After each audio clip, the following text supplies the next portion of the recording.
Madame Brun est présente également en tant que directrice zonale de la police judiciaire, donc responsable de la police nationale, pardon, comme responsable de la police sur l'ensemble de la région Auvergne-Rhône-Alpes. Nous souhaitions faire un point sur cette opération atypique à plusieurs titres qui a été mise en œuvre à partir d'hier soir et qui a connu son point d'orgue ce matin, mais qui va se poursuivre sur 3 journées. Atypique à 2 titres principaux. D'abord parce que ça n'est pas attaché à un dossier en particulier où on va tirer un fil et procéder à des perquisitions. On a décidé de monter une opération de police judiciaire au parquet de Grenoble, dans le cadre d'une enquête préliminaire, basée sur un constat à Mistral, notamment dans l'immeuble du 74 avenue Rhin-Danube, place de deal endémique. Nous avions du mal à faire bouger les lignes par des opérations de démantèlement de place de deal, puisqu'on constatait que quelques heures après une opération, eh bien, le deal reprenait avec la même ampleur.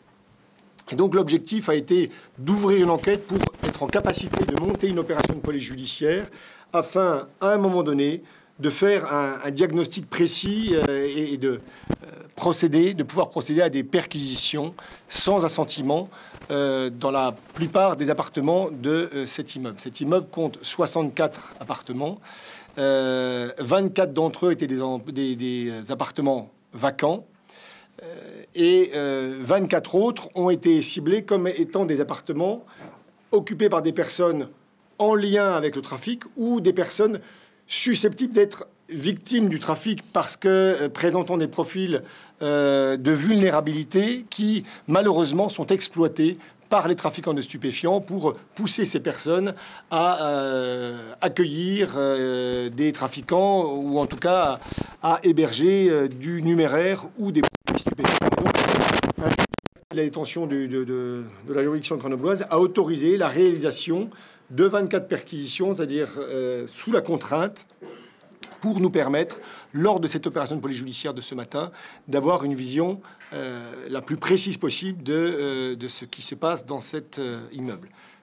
Premier aspect donc concret, la visite de ces appartements dans le cadre contraint, 24 autres appartements où le bailleur social était présent pour nous permettre de vérifier bien que ces appartements étaient bien vacants et qu'ils n'avaient pas été occupés illicitement par des dealers, puisque dans ce cas-là, on bascule en flagrance d'occupation illicite du logement d'autrui, du bailleur social. Et donc, ces 24 autres appartements, 24 plus 24, 48 sur 64, ont fait l'objet d'investigations contraintes. Restait 16 logements pour lesquels nous n'avions pas d'indice de suspicion. Des chiens stupes, et ils étaient en nombre, ont procédé à la vérification donc, au pied des portes. Les chiens n'ont pas marqué sur aucun de ces 16 appartements. Et en revanche, il a été demandé aux habitants de ces 16 logements d'accepter des perquisitions avec assentiment, ce qu'ils ont consenti pour 15 d'entre eux, ce qui nous a permis, à un appartement près, d'avoir une vision exhaustive de ce qui se passe dans cet immeuble du 74 avenue Rhin-Danube. Premier côté atypique, donc vraiment une opération montée pour nous permettre d'être en capacité d'avoir une vision précise de ce qui se passe dans ces appartements, au-delà de l'aspect de reconquête républicaine, qui est plus le sujet de Madame la préfète. Je la laisserai s'exprimer sur ce sujet. Deuxième aspect atypique, c'est le montage et le portage d'une opération qui comporte à la fois, je viens de l'expliquer, un aspect fort de police judiciaire, avec la préparation du dossier.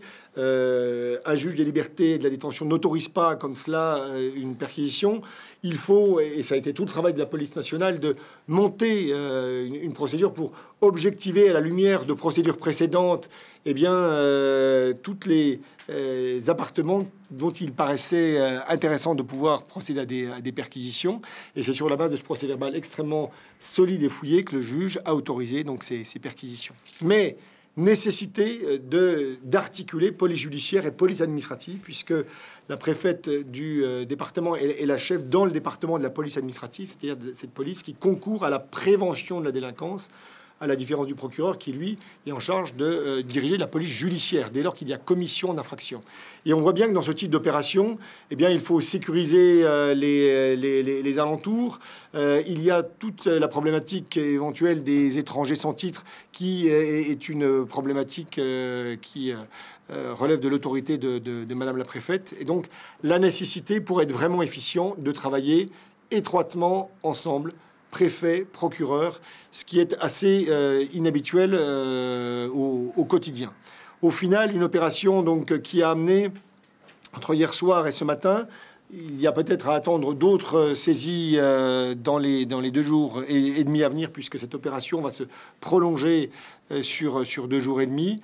Mais à cette heure, donc 10 kilos de résine de cannabis ont été saisis dans un appartement avec 10 000 euros en numéraire. Une arme de catégorie B a été saisie dans un autre appartement. Dans un autre appartement, c'est 5 munitions de munitions de catégorie A, des armes de guerre, des munitions de 7,62 mm qui ont été saisies. Dans les gaines techniques ont été saisis une centaine de pochons contenant de la cocaïne, de la résine de cannabis et une drogue de synthèse, la MDMA. Et puis, aux alentours, dans les cages d'escalier périphériques d'autres immeubles, 3 savonnettes distinctes ont été saisies. Et j'oubliais une saisie dans un appartement également a été saisie une savonnette de résine de cannabis. Donc, 11 kilos de produits stupéfiants, plus tous les pochons, 10 000 euros en numéraire, une arme, des munitions. Voilà ce qu'à un moment T, nous avons saisi dans cet immeuble du 74 avenue Rhin-Danube. Et bien évidemment qu'au-delà de ces saisies judiciaires, ce qui était très important de renvoyer comme signal aux trafiquants, mais avant tout aux habitants de cet immeuble et à la population en général, c'est que cette opération a pu être menée sans aucune violence, où nous avons repris possession de cet immeuble avec des constats, mais sur les appartements vacants, je laisserai Madame la préfète s'exprimer sur ce sujet qui laisse quand même pantois sur la capacité des narcotrafiquants, si on ne les stoppe pas, à être dans une toute-puissance qui oblige la puissance publique à poser des actes forts. Et c'était le sens de cette opération de ce matin. Voilà ce que je souhaitais vous dire pour ce qui concerne le volet police judiciaire de cette opération. Madame la préfète. Merci beaucoup, monsieur le procureur. Alors, ça va pour les micros, vous voulez que je... Oui, peut-être... Oui, de place. Allez, hop, on bouge. Alors, on va peut-être changer de chevalet aussi, mais enfin, vous ne voyez plus le chevalet, c'est pas grave. Bien, merci beaucoup, monsieur le procureur, pour cette présentation, effectivement, qui pose le cadre. Hein, je le redis, nous sommes là dans le cadre d'abord d'une opération de police judiciaire, mais qui s'inscrit totalement dans cette volonté affirmée que nous avons, que nous partageons, d'articuler de façon systématique, voire systémique, l'action judiciaire avec l'action administrative. Vous le savez, en matière de lutte contre le narcotrafic, la dernière loi qui a été votée, nous donne un certain nombre de moyens administratifs supplémentaires qui nous permettent de compléter l'action judiciaire. Et vous le savez aussi, c'est un élément très important. Depuis le 14 février, Grenoble fait partie des villes dites à sécurité renforcée, c'est-à-dire qui disposent de moyens supplémentaires, tant en forces supplétives dédiées que en termes je dirais, de méthodologie, d'appui et de renfort régulier. Ville à sécurité renforcée, c'est-à-dire qu'on a des moyens supplémentaires pour lutter contre ces trafics et contre la criminalité organisée liées à ces trafics.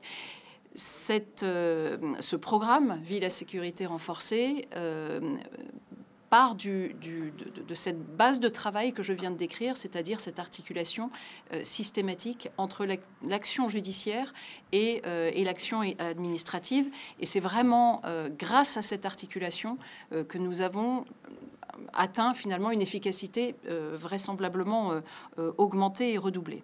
Alors c'est une opération, et je rejoins ce que Monsieur le procureur vient d'exprimer, qui est assez exceptionnelle. Elle est exceptionnelle par son ampleur. On voit comme ça. Elle est exceptionnelle par également son caractère innovant. Nous avons, alors d'abord je précise qu'elle est encore en cours, au moment où nous nous parlons. Elle est encore en cours et elle durera encore quelques jours, puisque nous avons prioritairement ciblé un immeuble, c'est le caractère un petit peu atypique de cette opération, un immeuble complet. 63 appartements ont été visités.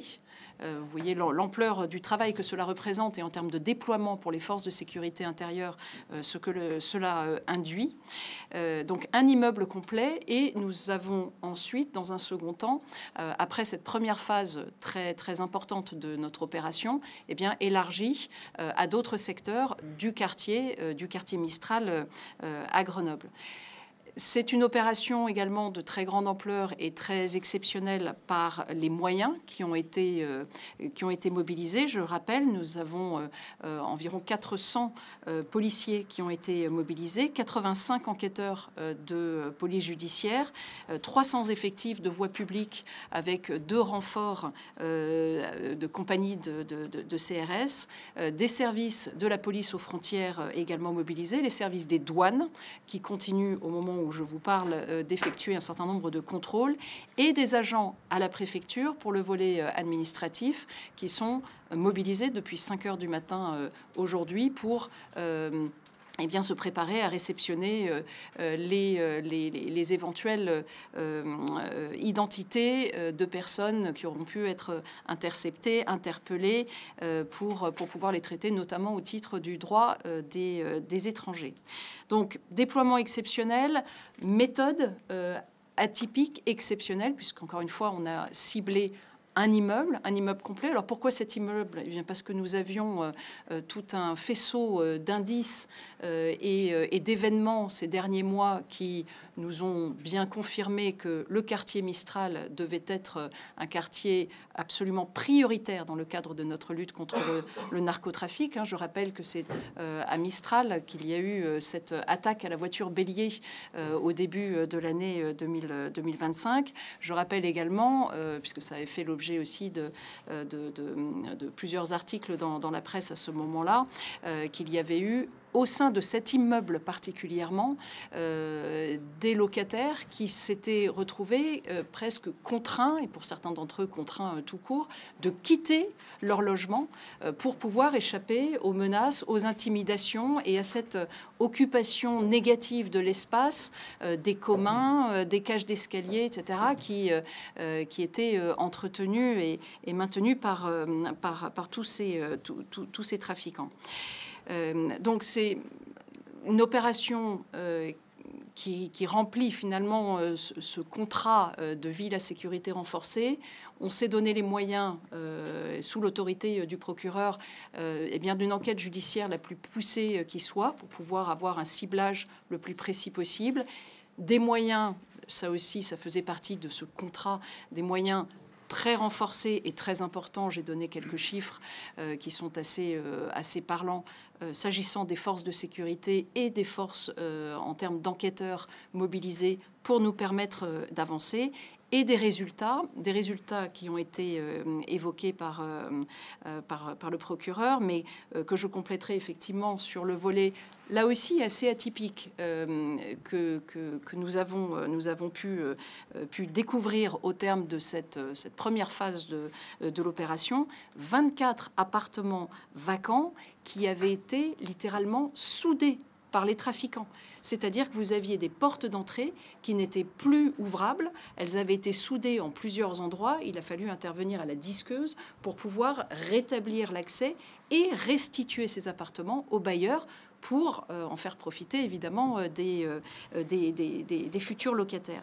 Alors je rappelle à cet égard, parce que ça c'est un élément qu'on a découvert aussi de très grande ampleur en entrant dans cet immeuble et en faisant ces constats devant l'ensemble de ces portes.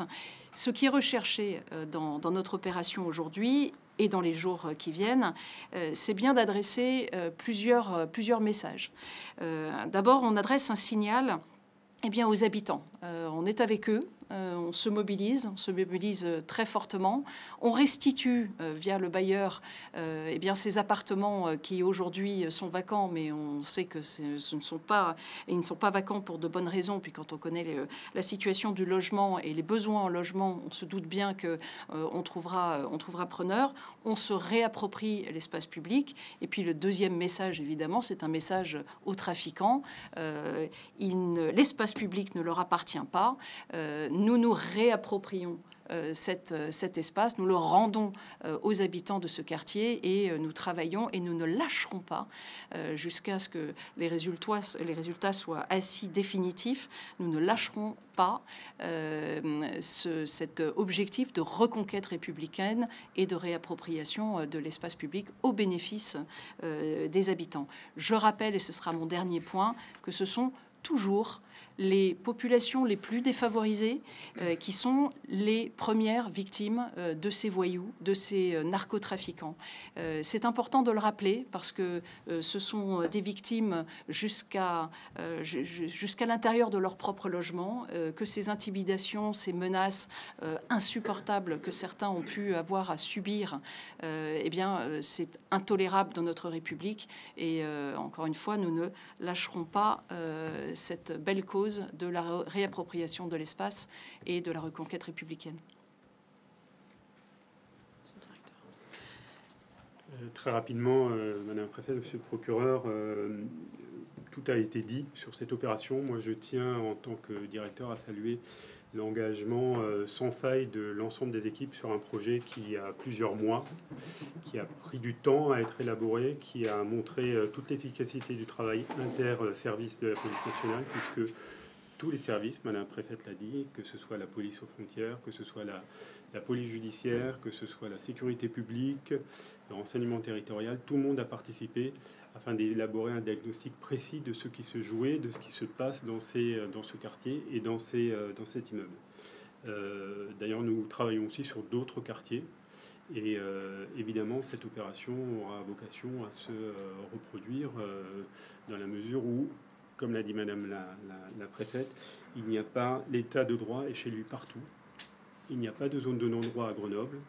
La police entre dans tous les quartiers, intervient dans tous les quartiers et a vocation à restaurer l'ordre républicain partout.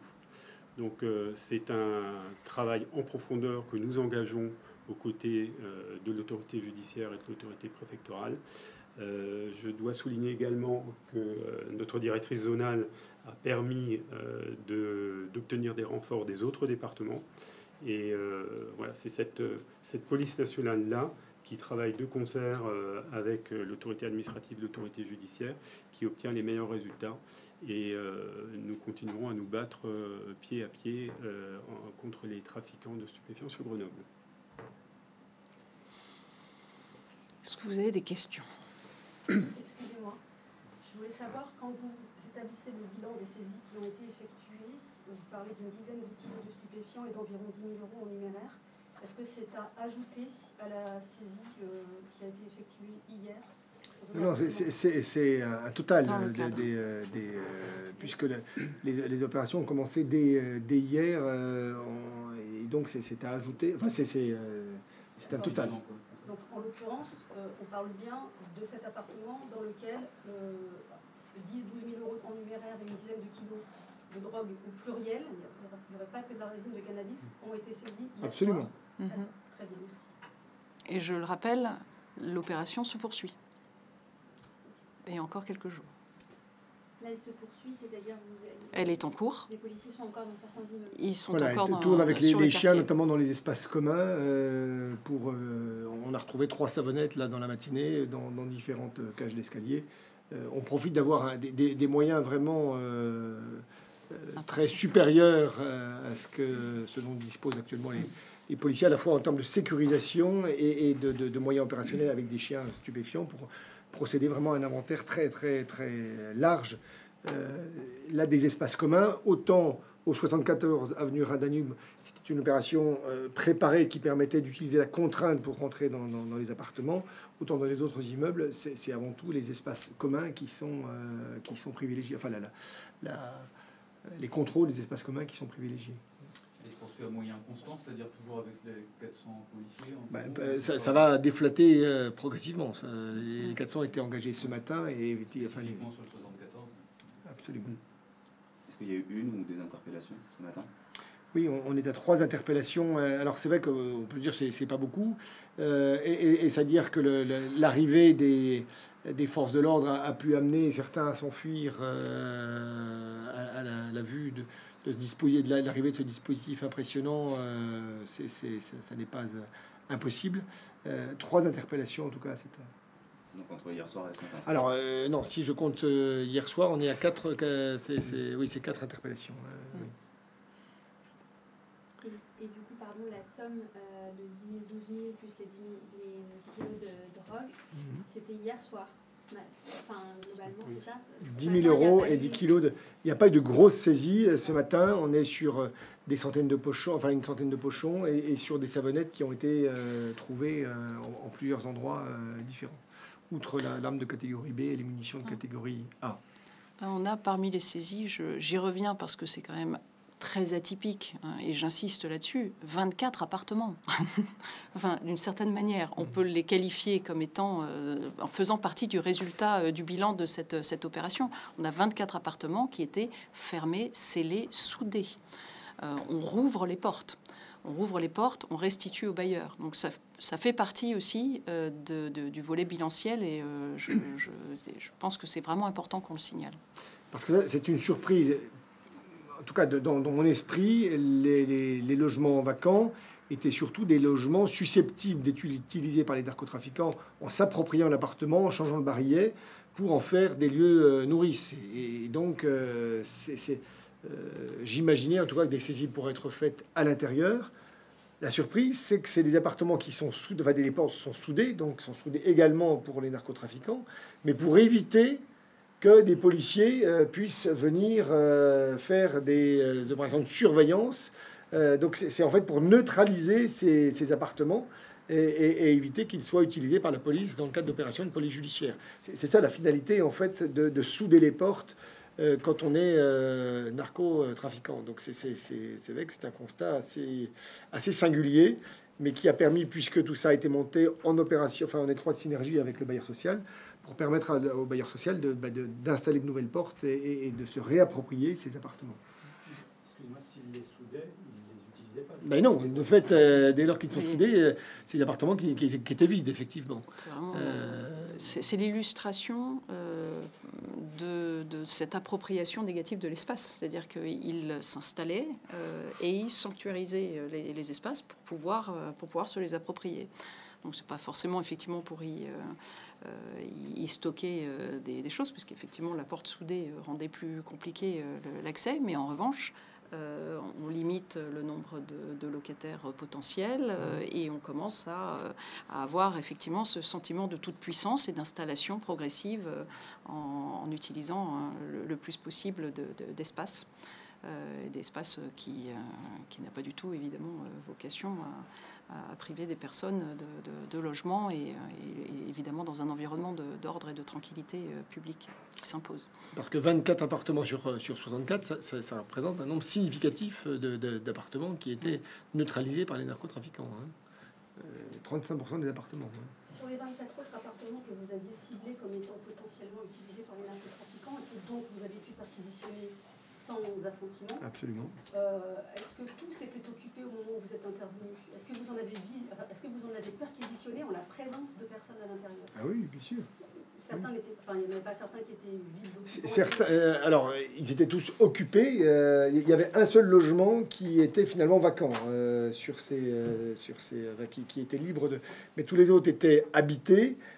Pas forcément avec des habitants à ce moment-là, mais absolument. Alors ça, j'ai pas la proportion sur les 24, mais enfin plus de la moitié étaient avec des habitants.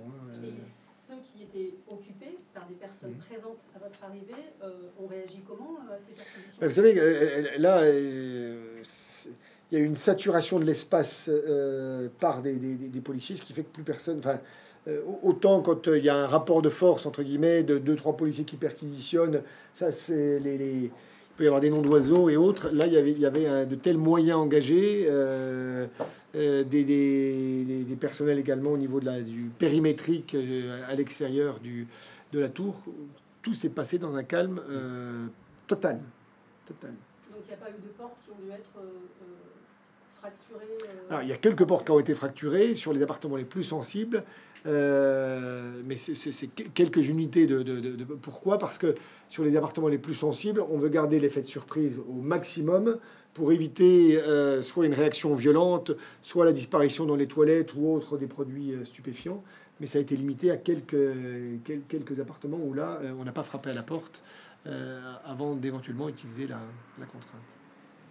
Et pour la saisie d'hier soir, pardon, j'y reviens, c'était dans le même immeuble ou pas du tout? Immeuble juste adjacent. Les opérations se poursuivent aujourd'hui dans ces immeubles ou dans... Alors, on ne va pas vous détailler les opérations, oui, puisque... voilà, mais en tout cas, c'est un... Mais elles se poursuivent. Se poursuivent dans... Sur les interpellés, est-ce que c'était du coup de la flagrance ou c'était des cibles que vous aviez ou vous pouvez en dire un peu plus? Ah, mais je vous l'ai dit, on n'est pas sur un dossier en particulier dont on tirait le fil comme on le fait classiquement sur une opération de police judiciaire.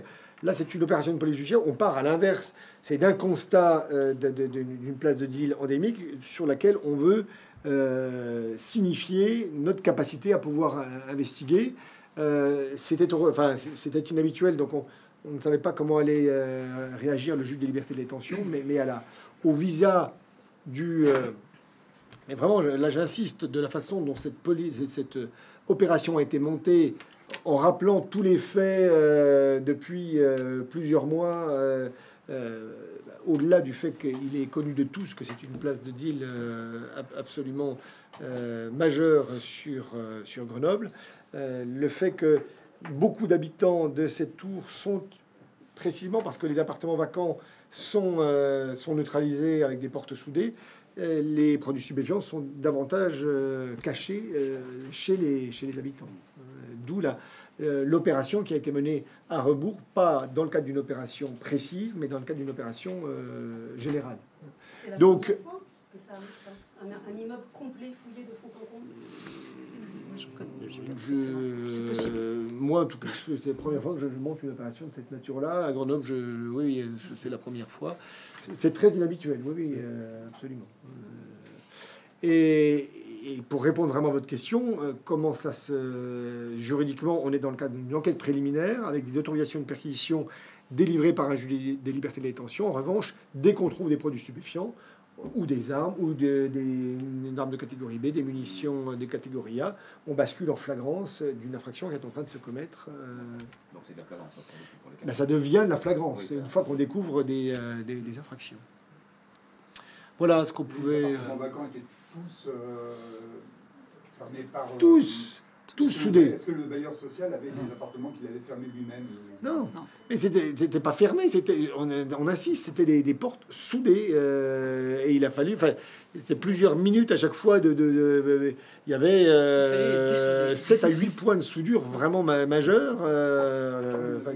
Comment? Des voisines, on a vu, mais parce que des voisines disaient, ils ont ouvert des portes qui étaient en fait fermées par le bailleur social. Ben oui, mais j'imagine que les gens pensaient que c'était le bailleur social, mais c'était pas du tout le bailleur social qui soudait les portes. Est-ce que vous pensez que cette opération portera ses fruits? Presque à peine les 6 ou 7 camions de CRS partis, les guetteurs étaient à nouveau en place et le trafic semblait reprendre un peu son cours. Là, ce matin, sur Mistral? Oui. Ils sont encore. Je ne sais pas, il me semble qu'il y a des policiers encore sur place. Ils sont encore sur place. Ça me... oui. Mais de toute façon, c'est une lutte. C'est un travail au long cours. Longue et compliquée, ça c'est une certitude. Dans le 76, il y avait... Pas au 74, mais alors... Au 76, les guetteurs reprenaient leur place et